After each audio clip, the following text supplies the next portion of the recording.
Humble Dialogues, a podcast of the She Is Still Dope Network. And you know, I always say she is still dope, and so is he. I'm your host, LJ Fountain, and I am humbled and in awe of our guest today. Regina Schroeder is a warrior, pure and simple. I don't know how she does what she does. I just know that she keeps right on doing it. Regina is going to tell us a little bit about her life. I met Regina through a support group that we both belong to that's supporting people with multiple sclerosis. And Regina has simply not given in. As a warrior, she takes things head on. She does amazing work, and I am so proud to know her. So I hope you enjoy the next 30 minutes as we talk with Regina Schroeder and learn more about her Stand Up for MS company. Regina. Hi, Regina. Hi, Laverna. It's so nice to be on the show with you, and it's wonderful to hear you say these fantastic things about me. It is all. Regina lives in New York. Some will say she lives in Harlem, Upper Manhattan. What I find amazing about who Regina is, literally, you just can't stop her. I don't care what the challenges are, she finds ways to overcome them, and she may have to adapt how she does it, but we're going to learn about that a little bit. Quite frankly, I need to learn how she keeps going. And so before we're done, I'm hoping to get some of her secret sauce. I really am. So Regina, one of the things I want to do is start off asking you two questions. Okay. What do you know? And what do you still want to know?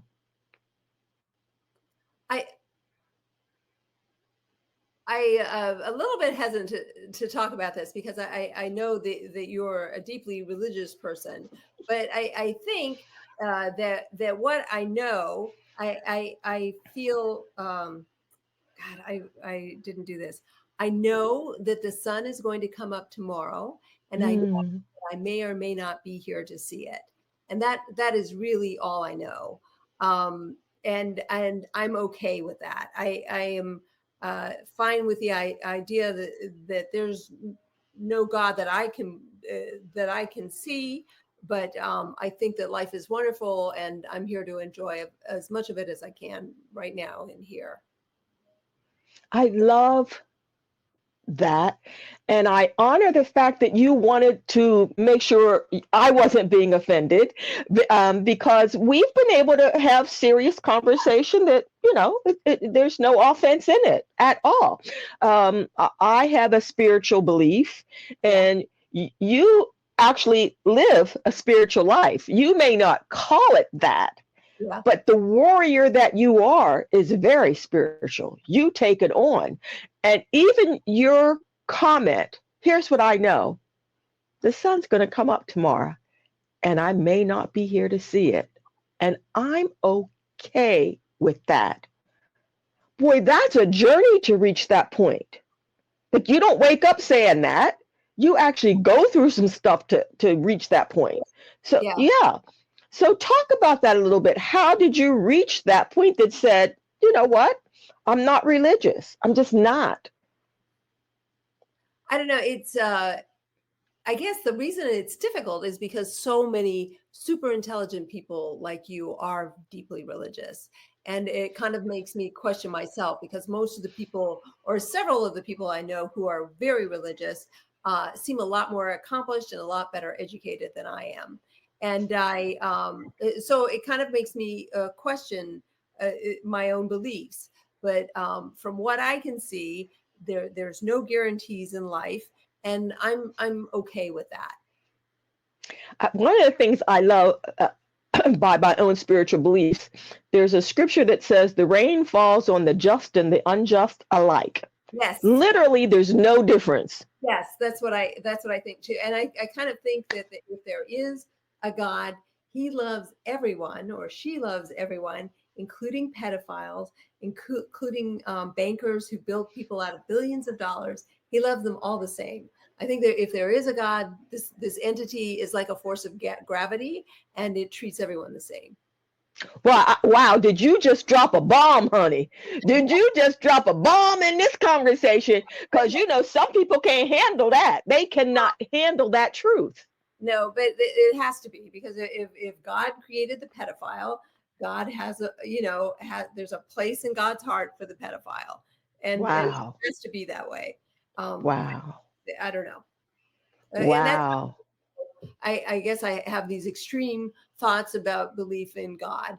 If God has a plan for everyone, what was his plan for the people he sent to the concentration camps to be a Yeah. gap? I mean, what was the purpose of that? And Yeah. I guess the only thing it tells me is that if there is a God, no one really knows what he or she is about. Right? Yeah. Isn't that like, okay, you dropped a bomb and you keep asking the mega questions that too many religious people are afraid to actually question. Like, we don't want to actually look at the uglies of it all. Yeah. We just Period. things. So when the nice things happen, that Yeah. to God. But how do we attribute all this other stuff to God? And all of it, literally all of it, because regardless of what you choose to believe, and it is a choice, it's a choice. There's some hard, for me, there's a paradoxical nature in it all. For everything that I think God is, I can come up with something that he's not. Like literally, I can say something and the next day I get proved wrong. Yeah. And then what? And then what? So I meet someone like you, right? Now, you're so funny. I can't believe you're so funny, because you meet people who actually have some type of spiritual leaning, and you are brilliant. You are so brilliant. Like I am convinced I need you in my life. Period.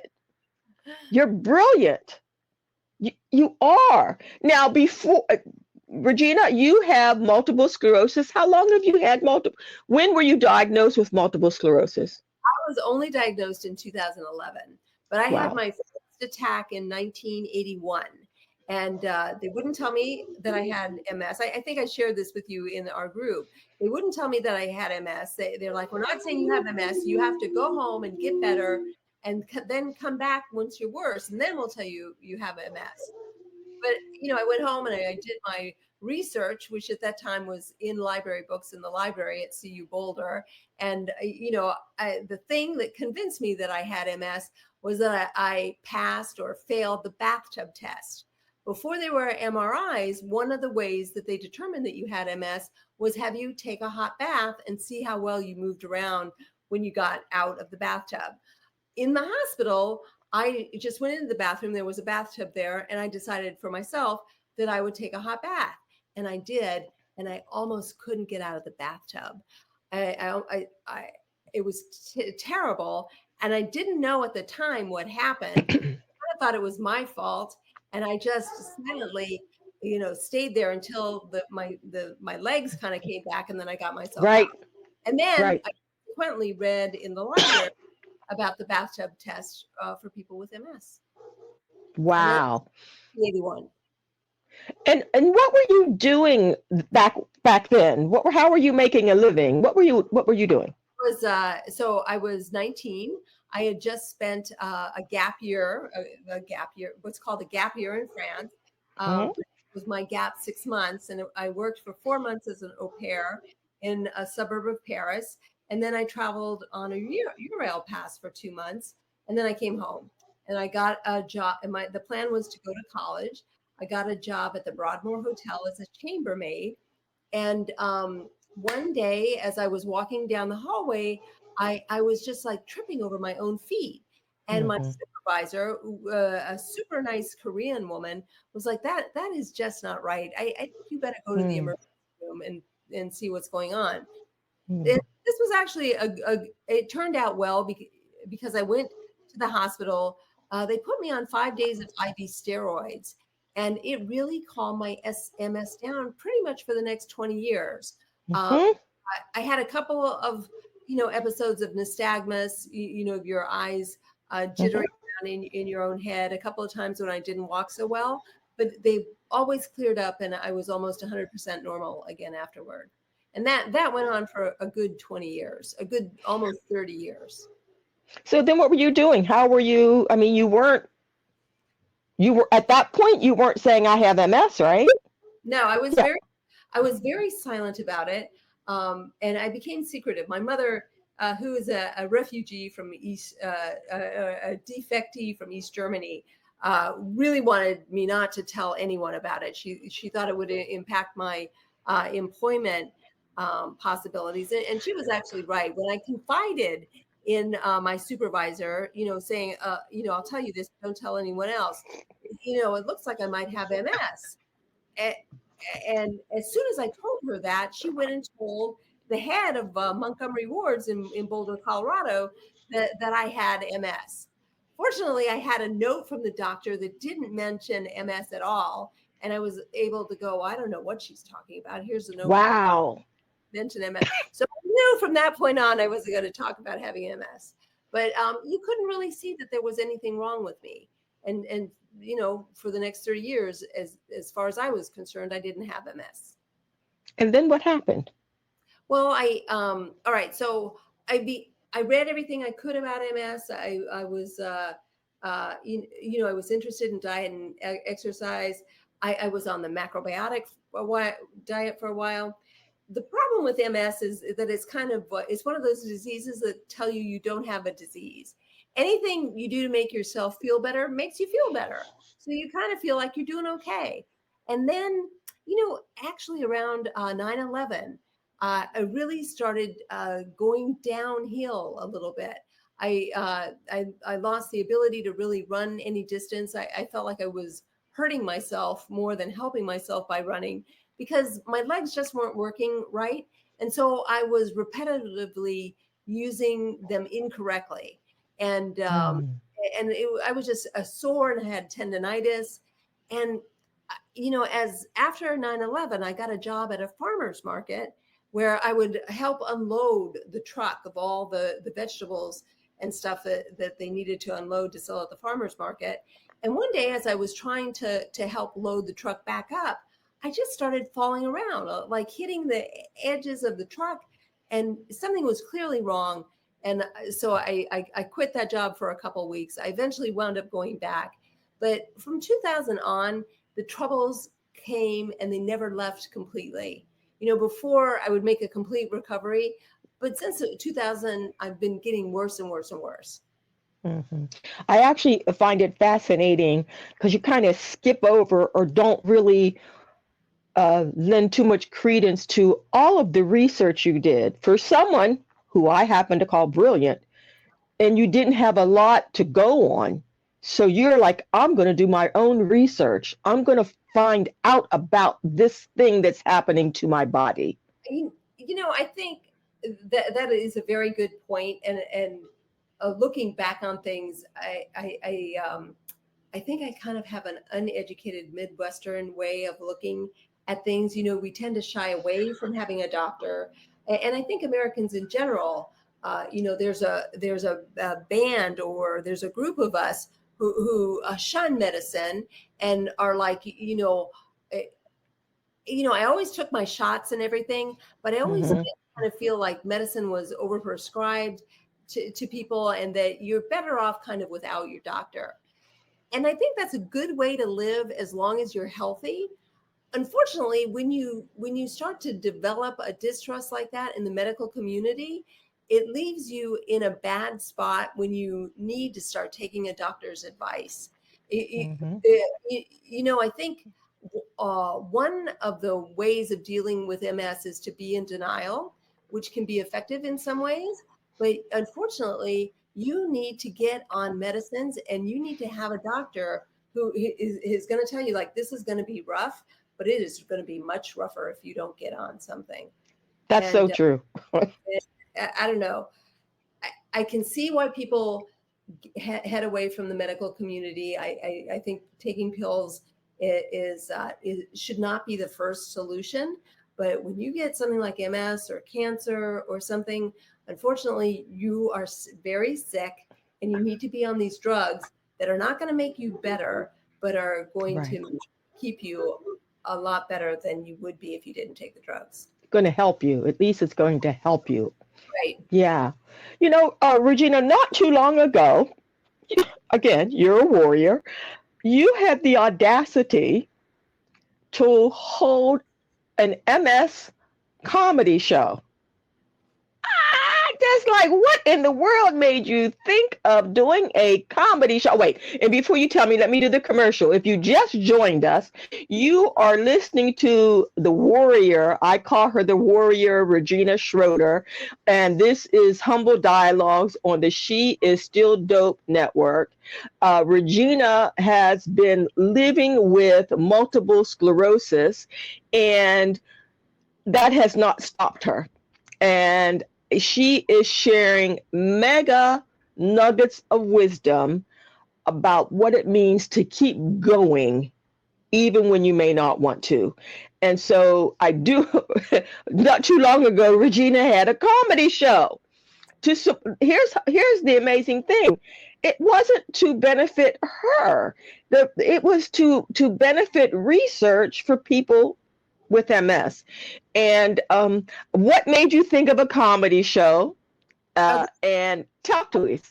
I don't want to be self-deprecating because I constantly am. I have to say, Laverna, everything that you're saying about me, you could say about yourself. I don't want to give away any secrets, but I know what you do with your life, and every single thing you're saying about me, you could say about yourself. And well, then thank you. I have to tell everyone, one day my boyfriend and I discuss, we don't have kids. I've had the same partner since like, I don't know, 89, I think, Wow. or Wow. just a crazy amount of time. And we were talking one day and I was like, well, Ryan, I really think I do pretty well with my MS for what I've got. I'm doing pretty well. And he was like, well, Regina, you get a lot of help with your MS. And that is actually true. Yes, I am an extraordinary person. I have a lot of willpower and a lot of energy, but the help that I get accomplishing what I'm doing is unbelievable. For example, with Stand Up to MS, my partner, Ian Green, and I, we started a foundation that we call the Mind Brain Philanthropic Foundation, which is a mouthful. And then my sister, who has been with me since almost day one of this MS, she was visiting me every day in the hospital. We became extremely close as siblings after I got MS. She's always she's a very techie person. She has her own company, and she's always been haranguing her clients and to make donations to Stand Up to MS. And then she lent me the use of her vice president of marketing, a man called David Dare, wow. to help me promote whatever Mind Brain was going to do. Well, my sister, who operates this company called Slinger, and David Dare, her marketing guy, came up with this name, Stand Up to MS, because David Dare used to be a stand-up comedian. And so he's the one who gave us this idea of running comedy shows and selling tickets and raising money for MS. And I hope I made it help. I hope at this point I've made it clear to everyone how energetic I am. But the outside help that I get is just it's phenomenal. You are truly amazing. In addition to doing the comedy show, there are some things you do, to Ian's point, to help keep you going. One of those things that I am in awe of is you ride a horse to help you sometimes. Talk about that. I wish I could make you go riding with me, Laverna. This is such a wonderful thing. When there's nothing like a horse, there's not. And if you ever get the opportunity to feed a horse from your hand and have them touch your hand with their little lips as they try to get the food, oh my God, you will be back. I don't have pets. I've never kept my own dog. Well, I had pets growing up, but I've never cared for a dog on my own or a bird or anything. But the feeling that I get from these horses is it's phenomenal. I imagine every once in a while I will fall off the horse, and then my horse is like skittering around, trying not to step on me. I imagine Oh, the horse is actually trying not to step on me, and I also imagine that she doesn't bounce so much when I'm on her because she knows that I'm nervous and I want to fall off. I have such a dialogue going on with this horse in my head, and I'm sure it's all true. wow. I know you told us that, it helps your legs sometimes when Oh yeah. you, I am so, it's not as noticeable now as it was a few years ago, but a couple, like 7 or 8 years ago, after I'd been riding, it would floor you to see how well I walked after I rode compared to how I walked before I rode. And now still I just get a little more movement. It's very enervating. It takes like 300 muscles or something like this to stand up. And it takes a lot of muscles to control a horse. You're trying to keep your leg on the horse. Everything that you do requires the use of your nerves. And they're requirements that don't exist unless you're riding a horse. And so it just enervates you. And wow, the thing about the nervous system is it's nourishing itself as it works. If you have to get the nerves to actually work, it causes chemical reactions, and those chemical reactions are actually nourishing the nerves at the wow.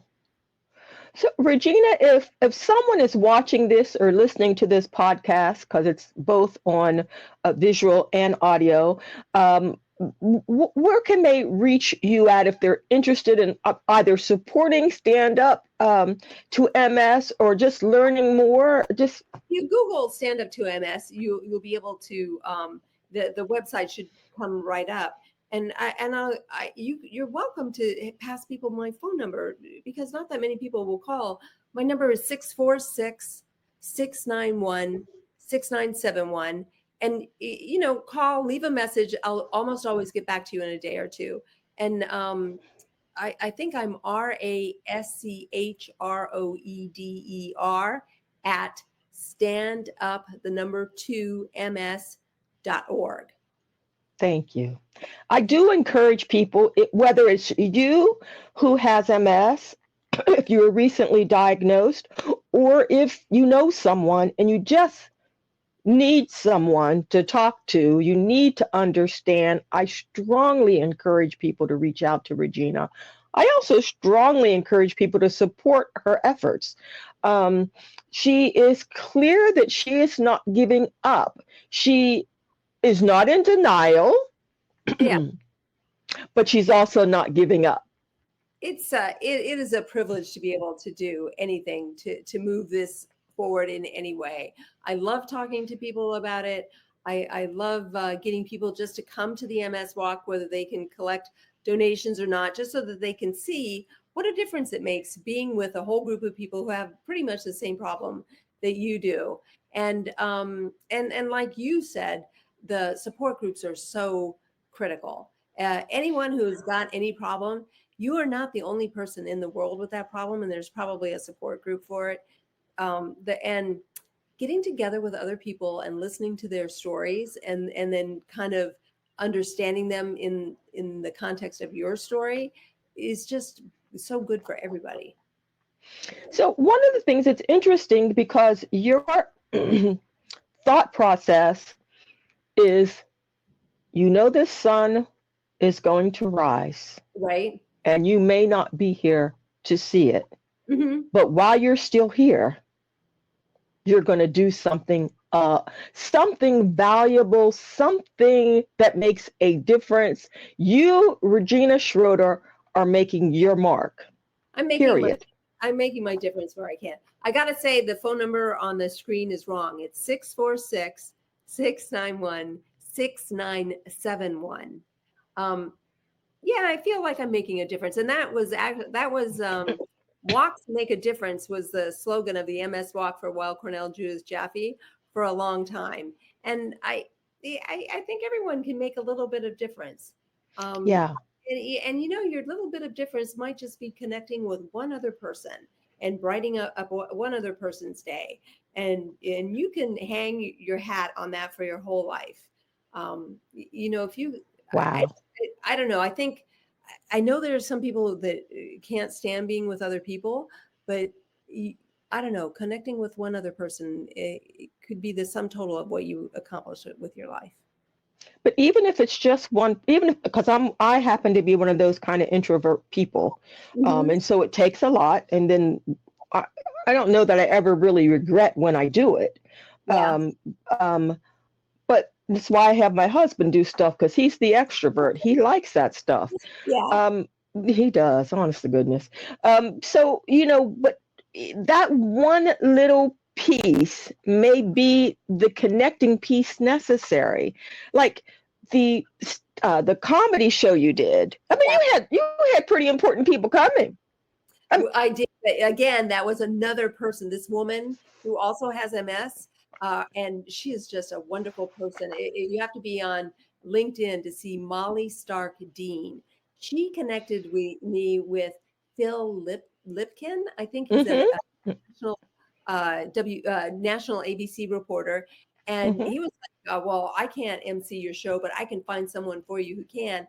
He connected us with Michelle Charlesworth to be the Hmm. MC of the evening, and then Molly Starkdean knew, or she knows, uh, uh, Janice Dean on Fox and Friends, and so Wow. Fox and Friends she did a podcast of us, and so we had real media presence, and it You was all did. and it was all through MS patients or people sympathetic to the MS cause. So that point to me is absolutely very important. Hmm. People know people, but you Yes, have to be willing to reach out. you You have to be know, willing to reach out, and you also have to be ready to accept that not everyone wants to help you as much as right? some people. And you just have to be fine with that. Everyone has gets their own urge to help, and then some people just are unmoved and they just don't want to help, and they're not Yeah, bad people either. that's right. That's right. Or it just may not be the right time because you never really know what's going on in someone else's life, right? The reality is My everybody's carrying something. horse, the horse that I ride is practically a pony. One of the reasons I like this horse is because she's very short to the ground. So when I fall, I don't have that far to fall. But she is a go pony. Her big deal is she's always going. The thing you have to learn with her is how to get her to stop. And because otherwise she's just running right ahead. And that's how we have to be. As soon as we feel good, we just have to be running right ahead. Yeah. One of Yeah. the things that I've learned in our support group is we're all at different places in our MS walk. Yeah. We ex- we exhibit different symptoms, we struggle. Yeah. There's no one symptom. I can't say to people, if you have MS, this is what you're going to deal with. Right. I can't. So how do you help people understand? How do I help people understand? Um, I guess you have, they, I guess you have to spend time with them and kind of let them see what it's like for you. And you can't lecture anyone on what it's about, but you can just let them see and hope that they see it. Um, and I think just in general the country is becoming more aware that we're all disabled. In some respect, I think there was a woman who wrote a book, Everyone's Got Something, and I think that's what it is. And we're coming to, I think we're coming to understand that as a country. Boy, I love that. Everyone has got something. It's just That some weird thing that is just makes life a little bit more special. Yeah, and if you can keep that in your thought process, maybe we can learn to be kinder to everyone. Just, Yeah. I don't have the answers at all, but if I recognize that you might be dealing with something that I'm completely unaware of, Yeah. maybe I can have a little compassion. when I'm most likely to go off on insurance reps Oh, me or too, child. right, Yeah, and I always feel like a jerk afterward because I I do don't. it again, and I don't, but no, I don't know because I know that those people are going through something too. But They are, but you know what? If I'm your client yeah, and I need help, help me. yeah, yeah. Help me. That is in fact one of my biggest challenges with the I don't know if it's a healthcare system at all. It's a medical system, and I think I lean a lot towards I know. anger. I lean and yeah, of course we lean a lot toward anger. It's kind of like they're the man in a way is that they're the manifestation of our MS. You Yes, know, and that's not really fair either. A lot of those people I can hear they want to help us, and the systems just aren't in place the in a good systems. That's right. to actually be able to help us. Well, Regina, we have about 30 seconds. I know time flew by on that one. I It know. really did. So, what one thing would you like to leave the listeners with? Mm. I guess what I said just keep on keeping on. You don't really have any choice. This is what there is, and it's grand. It's horrible and it's grand. Wow, thank you. It's horrible and it is grand. I encourage people to hit the subscribe button that's showing up on your screen. This is the Humble Dialogues podcast, a podcast of the She Is Still Dope Network. And of course, I say she is still dope, and so is he, because my husband is very dope. And we just finished talking and listening with the warrior, and I will keep calling her that, Regina Schroeder. And Regina has an organization, Stand Up to MS, and she is making a difference. And I am in awe of her. Thank you, Regina. Thank you. Thank you.